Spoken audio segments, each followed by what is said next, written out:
من الحمد لله نحمده ونستعينه ونستغفره ونعوذ بالله من شرور أنفسنا ومن سيئات أعمالنا من يهده الله فلا مضل له وما يضلل فلا هادي له وأشهد أن لا إله إلا الله وأشهد أن محمدا عبده ورسوله. Hamza finished his talk by knocking on the door, and that's where I'm going to begin my talk. I'm going to go back to that knocking on the door, and I'm going to ask you a question. Without opening that door over there, can anyone tell me what's behind that door? The one over there. Huh? Unless you know the do you work here in the university? Yeah, exit and ventilation. Are you sure though? It's a guess, right? But you don't really know. There could be a big green hairy monster there, perhaps. Well, maybe not, you know. But actually, all I'm really trying to do is, although our intellect is hugely important, and both me and Hamza would argue vigorously that in order to understand God, in order to understand religion, we have to use our intellect. And there may be other ways, but we would probably both of us argue that the intellect is one of the most important tools that we have. But your intellect has a limit. And I was demonstrating there the limit of your intellect. When it comes to something that is unseen, when it comes to the unseen, all you can do in reality is guess. You could take an educated guess. But I want to up the ante a bit here. And I want to propose to you something that I'd like you to think about. Imagine that you really need to know what is behind that door. In fact, let me suggest to you as a thought experiment for this evening that knowing what is behind that door is absolutely essential to your survival. Knowing what is behind that door is essential to your survival, and you have a limited amount of time in order to decide what is behind that door. You can't open the door. You're not allowed to open the door, but you have to come to a decision. If your decision is not right, it is going to affect your life in a most horrific way that you possibly can't even truly comprehend. That's my thought experiment. And imagine there are 5 or 6 people, or maybe more, competing for your attention, trying to persuade you that they can actually tell you what is behind that door. One of them may even be trying to persuade you that there is nothing behind the door. There is no door. The door is an illusion. There may be someone trying to convince you of that. There may be different people who are trying to convince you what is behind the door for various different reasons. But amongst those people, there is one who is going to be able to tell you the truth. I'm actually really trying to give you an example, as probably you might be aware, of different religions in the world. Often people present this argument. Okay, it makes sense that there's a God. It's logical, it's rational. The most rational proposition, and I would just really sum up my opinion about Hamza's quite detailed and philosophical discussion, is that the most rational conclusion of the rational mind is that this universe has an intelligent, powerful creator, and that there rationally could only be one intelligent, powerful creator who is transcendent, who is different from this universe. So the creator of the universe is different from the universe. But that's pretty much the limit of what we can understand through reason. And I would say that actually, by the way, it is one of the, or perhaps even the most powerful argument for the truthfulness of the Quranic narrative. That the concept of God that is taught by the Quran is exactly this concept, that this universe has been created by a powerful and intelligent being who is transcendent. By that I mean that God is not like anything in the universe.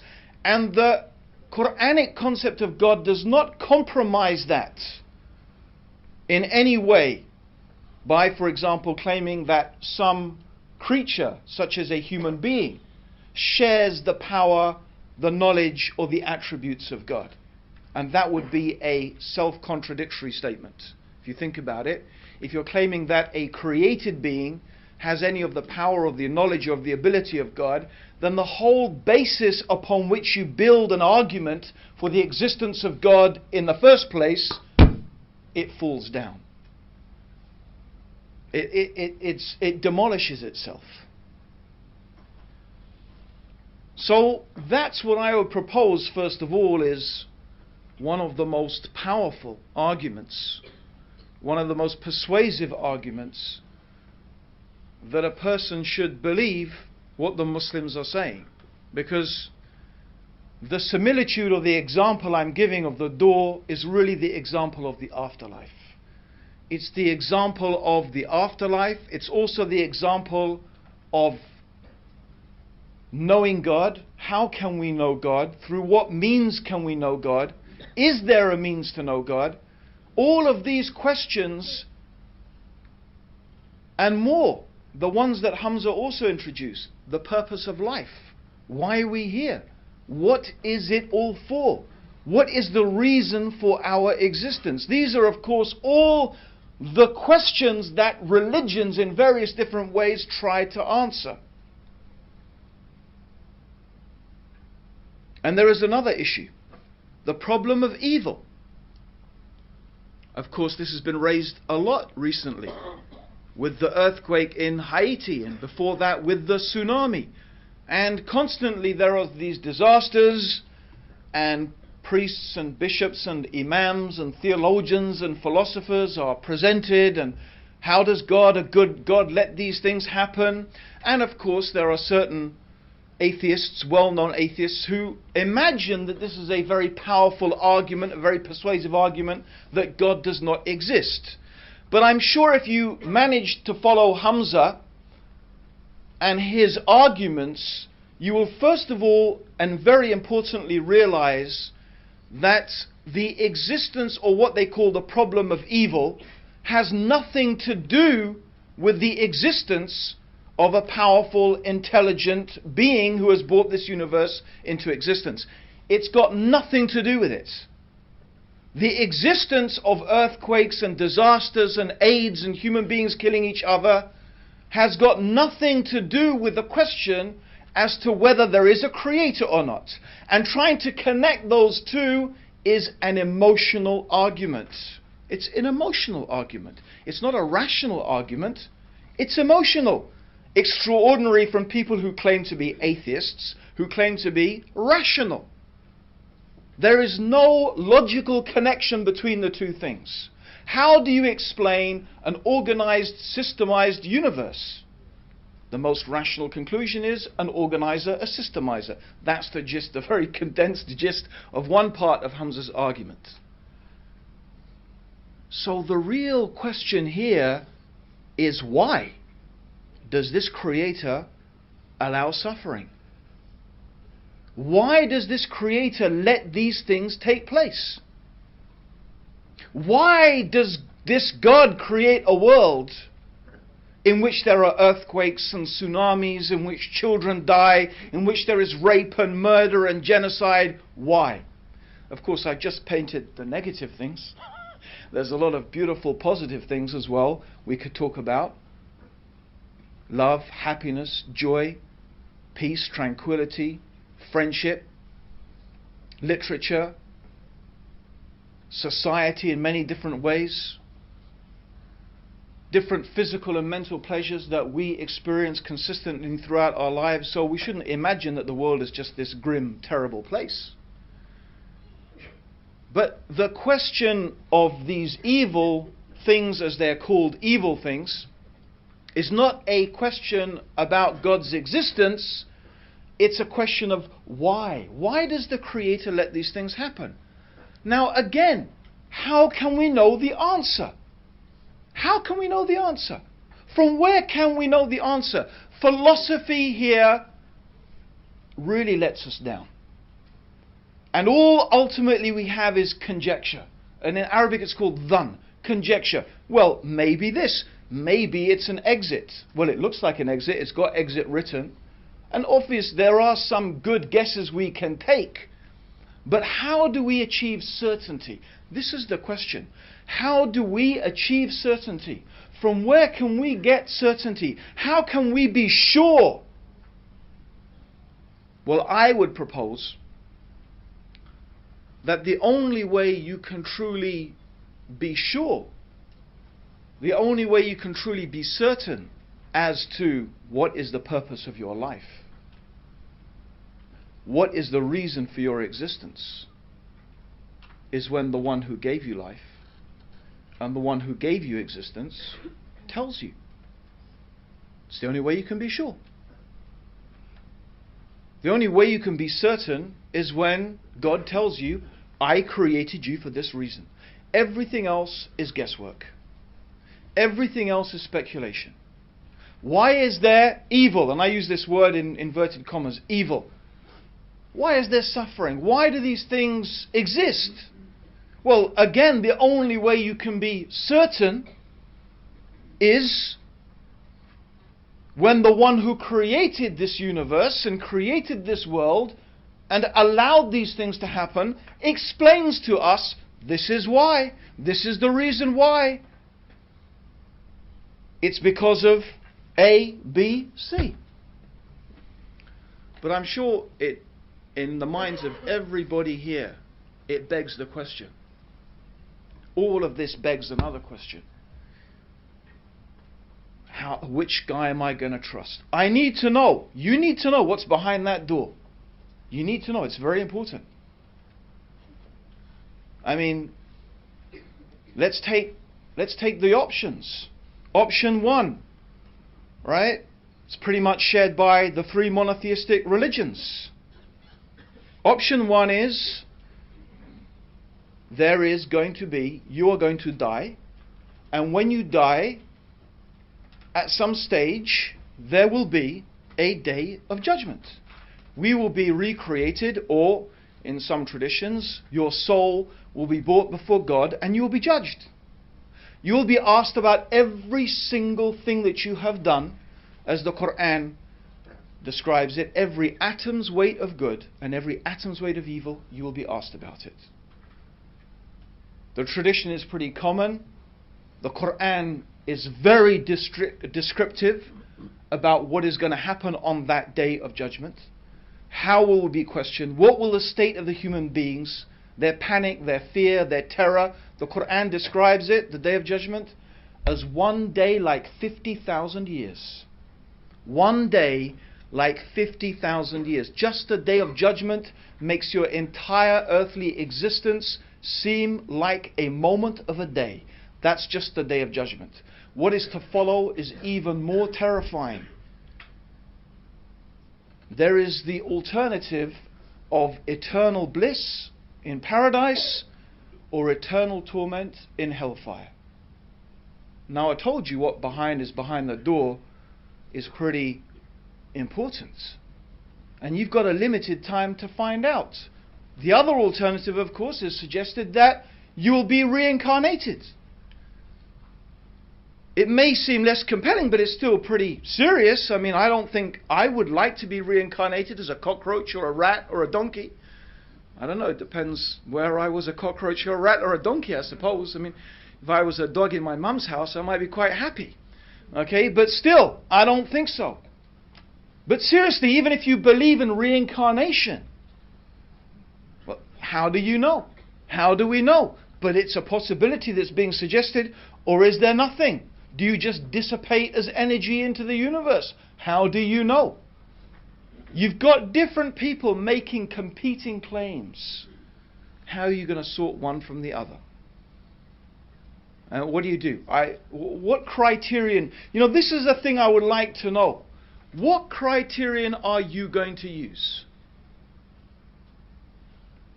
The Quran tells us that throughout history, God, the Creator, has sent messengers. This is what Muslims believe. That throughout history, throughout the human history, God has chosen individuals from amongst the human beings to remind the human beings of the things that we have been discussing here tonight, not only about the existence of God, of course, but also about our relationship with God, about the purpose of our life, about the reasons why God lets things happen to us and how we are supposed to deal with all of that. And also about the reality of the life to come. So this is what we believe. Muslims believe that God has chosen human beings to convey that message. And to some of those human beings, He gave books. So for example, the Quran talks about Prophet Noah, about Prophet Abraham, about Prophet Moses, who was given the Torah, about Prophet Dawood or David, who was given the Zabur or the Psalms, about Prophet Jesus, who was given the Injil, and of course, who we believe as Muslims is the final Prophet, Muhammad, may God's peace and blessings be upon all of the prophets, he was given the Quran. So we believe this is the way that God has revealed knowledge about Himself. He has explained to us the purpose of our life, how we should fulfill that created purpose, and the reason why things happen the way they do. That's why God has sent throughout the ages messengers, to remind human beings, to tell them and inform them about this information. And we believe that those messengers have been given signs. So let's go back to the knocking on the door. Let's go back. Right? Someone's knocking on the door, or we give our example, we've got a select group of people. Right? And I asked the lady over there, who, mashallah, perked up and she said, that's the way out. What did I say to her? Can everyone remember what I asked her? How do you know? Huh? How do you know? No, I asked her Do you work in the university? before. Yes. What did I say? Do you work in the university? Why did I say that? Why did I say just the university, right? So let me now give you an example, right? If there's 5 people, 4 of them don't work in the university and 1 does, do you think your probability of choosing the right person is beginning to get a little bit more now? Yes or no? Yes. Right. But, shall I just accept her claim? It's important. You need to know what's behind that door. You've got time to question. Don't say you haven't. No, I want to play on my PlayStation. I want to play on my whatever this thing they call. I'm listening to my phone. I haven't got no. You've got plenty of time. Believe me, you've got enough time. In your life, you've got more than enough time. Ask the question. Okay? So she made a claim. I could just say, she looks an honest type of lady. She really does. So she's got a nice smile as well. That's going to convince me. Like, apparently most American, how you get to be voted a president in the United States of America? You have the biggest smile. Apparently, statistically, the guy with the biggest smile gets voted in. So, I don't know, maybe he's got a nice smile. I don't know. Seriously, but it's important. This is a really important issue. So maybe, I might ask her, do you have some ID? You say you work in the university. Can you prove it to me that you work in the university? She says, yeah, sure. So out of her back pocket, she pulls a pass. Right? This is the University of Newcastle, right? University of Newcastle, right? Northumbria. You see, there you go. Okay? I'm in the wrong planet already. Okay? So, University of Northumbria. It's written there. And there's her photo, and that sure looks like her. Right? Now, how much more are you going to be convinced? Yeah? And then what if she tells you, well, actually, I know what's behind that door because That's the way I take every day to my office. And, bit by bit you could get more and more convinced. Do you understand what I'm trying to say? Is that there are signs. There are things that would indicate to you whether that person is speaking the truth or not. And that's exactly what we believe that God has given to His messengers. God has given to His messengers. Right? He has given them signs. They were given things that when a person sees them and they study them and they look at them, they know that these are indications that that person must be speaking the truth and they must be truly what they claim to be. It's interesting that C.S. Lewis, he gave a criterion. He said something which, as a principle of analysis, we Muslims happily accept. But we don't accept his premise, and I'll tell you why. But he said concerning Jesus, he said that either Jesus, and he said this in respect to his belief that Jesus is the Son of God, and presumably that Jesus is God, that either Jesus was a liar, or he was deluded, he was mad, he was a madman, or he was speaking the truth. And he says, well, if you look at the life of Jesus and what Jesus said and how he behaved, you can eliminate those. You can say, well, he wasn't a liar and he wasn't mad, so he must have been speaking the truth. There is, of course, another possibility. The other possibility is that what has been taught to you about Jesus is not true. And the things that you claim he said, he never actually said. I just say that because although I actually accept the basic argument, I don't accept his conclusions for that extra reason. But let's just say, it's actually a totally valid analysis to make of any claim of any individual. Anything anyone claims, anyone makes a claim, they could be lying. Lying means they are purposefully trying to deceive you. They know very well that what they're saying is untrue, but they are lying. They are purposely trying to deceive you. That's one possibility. And this, of course, applies to anyone claiming prophethood. I know what God says. I know God's telling me why you're here, what the purpose of life is, where you're going to go after you die. I know. How do you know? God told me. So you can analyze. Is he truthful? Is he a liar? Is he deluded? And each different person will display different characteristics. The liar, and as I'm sure you probably, most of us learn, I don't know, I learned that in my life, right? I learned that usually a lie leads to another lie, which leads to another lie, and then you have to lie to cover up the lie that came before. And you could be a good liar, and maybe you could go for quite a long time, but sooner or later, the pack of cards of lies just collapses around you. Because you just have to keep on making up lies to cover up. I think most of us hopefully learned that when we were kids, right? Okay?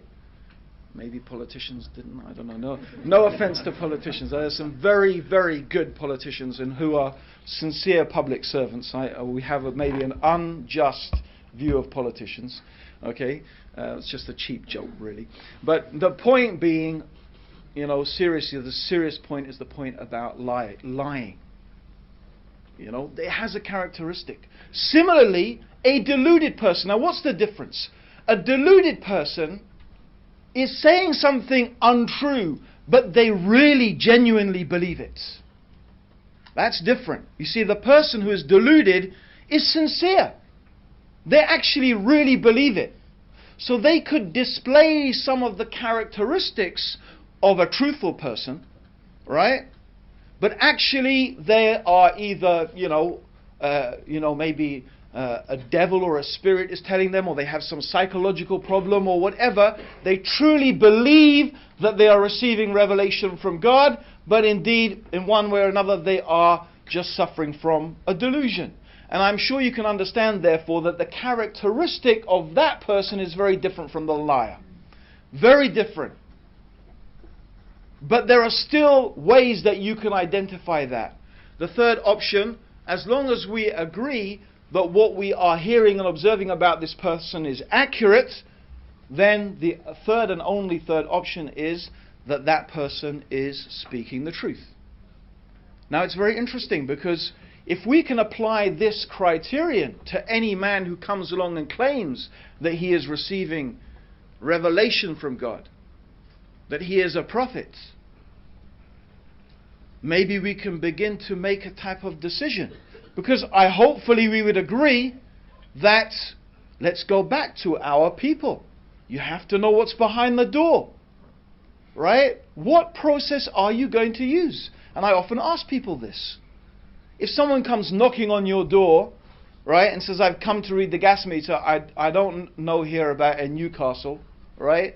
But I mean, in London, we live in an almost, I feel we live in an almost permanent state of fear. I really do.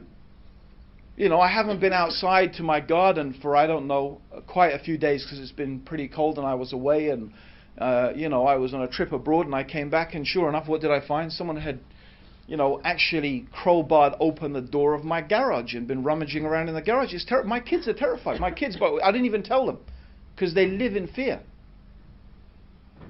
Which is what we could come to about, does our society need religion? I think Hamza introduced that subject very nicely with the problem of, how do we know what's right and wrong and good and evil?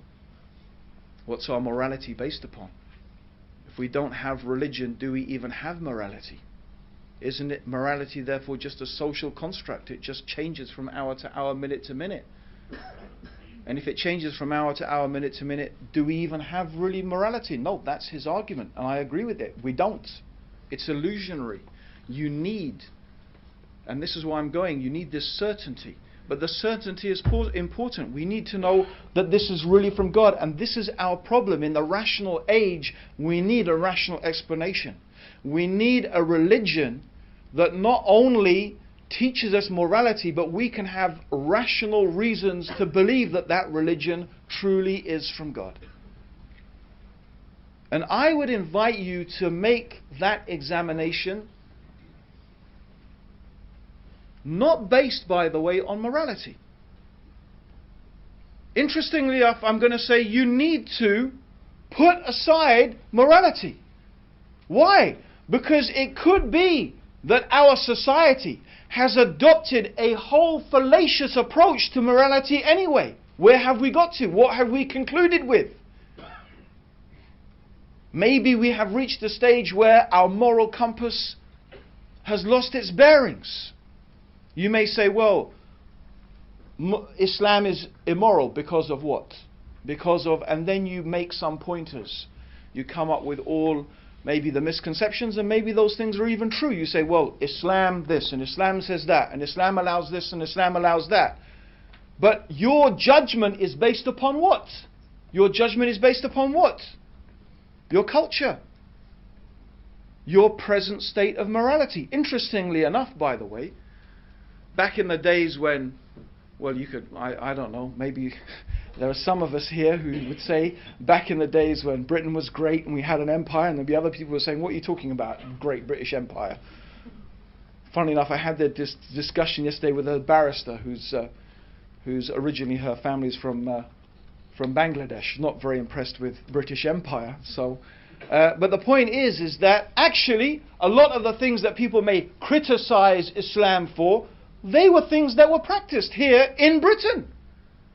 It's interesting when this whole thing comes along, Muslims don't agree with British values. What British values? I think we'd probably find that Muslims have more in common with, say, Victorian values than maybe modern values. But was Victorian times less British? Was that part of Britishness? I don't know. I mean, you tell me. What's that mean? Interestingly enough, I remember a particular right-wing Dutch MP. I had a vigorous email exchange with him, and this was about the issue of, interestingly enough, coming up again in France, of Muslim women covering themselves and wearing the hijab. And I'd written a letter to the European Parliament, inviting them to oppose France's decision and so on and so forth. And one Dutch MP wrote to me, and a very, very aggressive, racist letter, saying basically what he said is there are countries that people go from and come to, right? Morocco, Somali, they are countries that people go from. They run away from those countries and they come to places like Britain and the Netherlands. Yeah. So basically, what he's saying is, if you want to come to our country, you behave the way that we tell you to behave, more or less. Yeah. So anyway, I wrote a pithy reply to him, and he said, "Oh, we have to de-Islamicize Europe, de-Islamicize Europe." And that's a very interesting concept, de-Islamicize Europe. I said, do you know, by the way, that the numbers you use every single day? Does anyone know where those numbers come from? Do you know where they come from? They're Arabic numbers. 1, 2, 3, 4, 5, those actual numbers, the actual shapes that you use, the numbers you use, including, by the way, the 0, are Arabic numbers. So if you want to start de-Islamicizing Europe, get rid of the numbers. Yeah? I mean, just make sure you do a thorough de-Islamicization. Yeah? And especially the use of 0, which was unknown except in India, but it was developed into practical application by Muslim mathematicians who developed the use of the 0. Of course, algebra. You can't even imagine basic things in our society existing without algebraic equations. I mean, some of us may quite happy to get rid of algebra, but I think on a practical scientific point of view, we couldn't do much without it. But algebra, of course, is something. The word itself is Arabic, al-Jabra, from Kitab al-Jabra, which was written by a famous Muslim mathematician who developed the whole system of algebra, by the way, in order to calculate the zakat. So I won't go into the whole thing. I mean, what do you mean de-Islamicize? So, I mean, my point is morality. If you're going to use the position of morality, that's not a good position to take. No, we have to go back. We have to look at the basics. And I'm asking you now to make an analysis, to look at the Prophet Muhammad. May God's peace and blessings be upon him. In the light of these three things, just these three things. Was he truthful? Was he deluded? Or was he a liar? You could do that by reading his life. But it's very interesting. And since I don't have time, obviously, to discuss many aspects of this, I would just like to propose to you two things. Just two things I want. First of all, it's very interesting that, of course, there is a long history of polemic against Islam.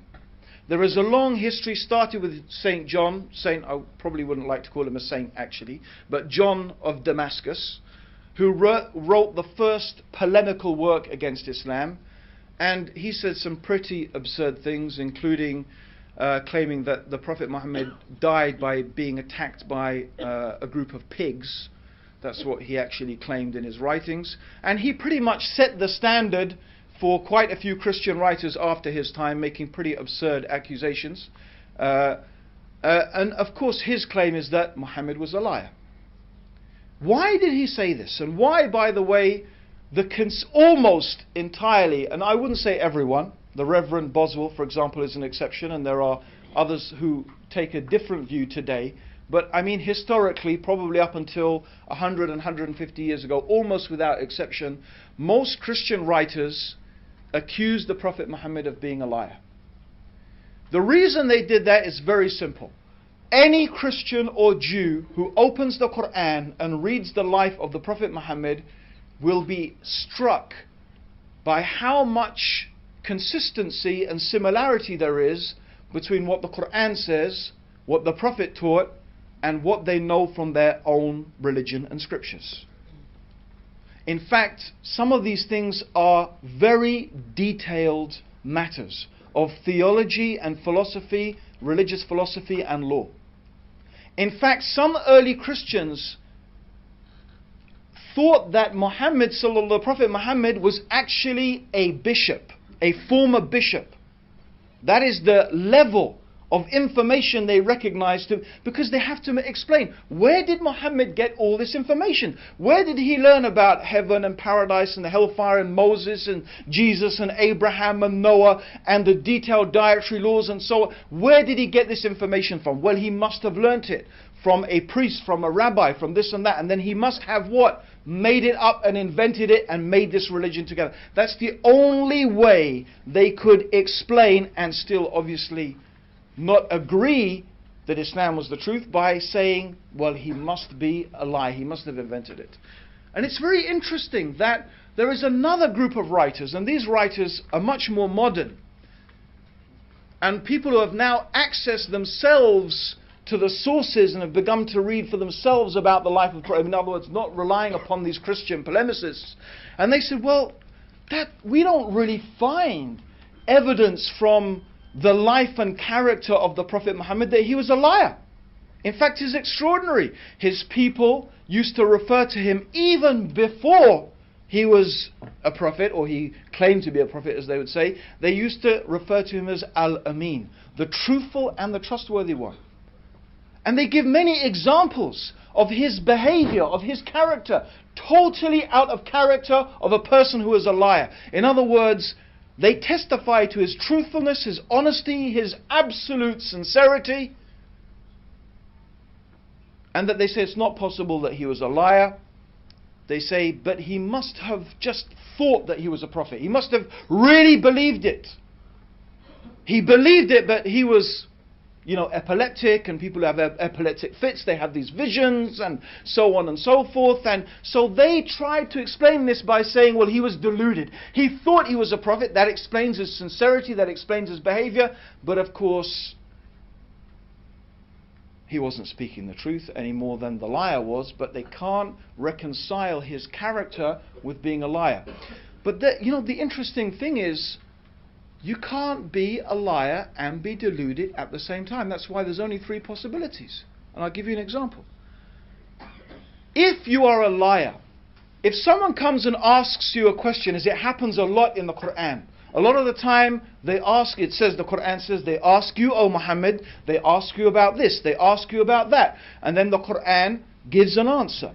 So imagine this, someone comes and asks the person, we're going back to our people, imagine here, remember, you need to know what's behind that door. So they come and ask a question. Let me test, let me see if this person really knows this. Now if you're a liar, what are you going to do? You want to give the right answer. So if a rabbi or a Christian, or he's coming to you, what would you do? If you've got your source of information, you want to give the right answer, you're going to either construct a very ambiguous reply, or you're going to go back to your source of information, and you're going to find the answer and then deliver the answer. It's a lie, it's a deception. If you are deluded, you think that God is going to reveal it to you. You don't need to go and look for a reply. You don't need to go and search out the answer, because you're really sure that God's going to tell you, because I really believe I'm a prophet of God. Do you understand how you can't be a liar and be deluded at the same time? Yet actually, if you try to look, where is the source of information? There were no priests, there were no rabbis, there was no one we can identify from where the prophet could have got this information. His character, as we know, and we can examine it, was the character of a truthful person. I just want to give one example. One example, and it's from a vigorously authenticated source. This is an amazing example, and I just leave it for you to ponder on it. After many years of the Prophet preaching his mission, suffering incredible hardships, difficulties, seeing his beloved wife Khadija of many years die after a boycott,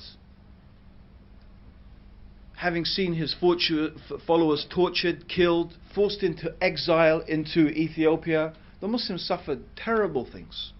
Eventually a group of people in a city called Medina invited the Prophet Muhammad and his companions to come and live there.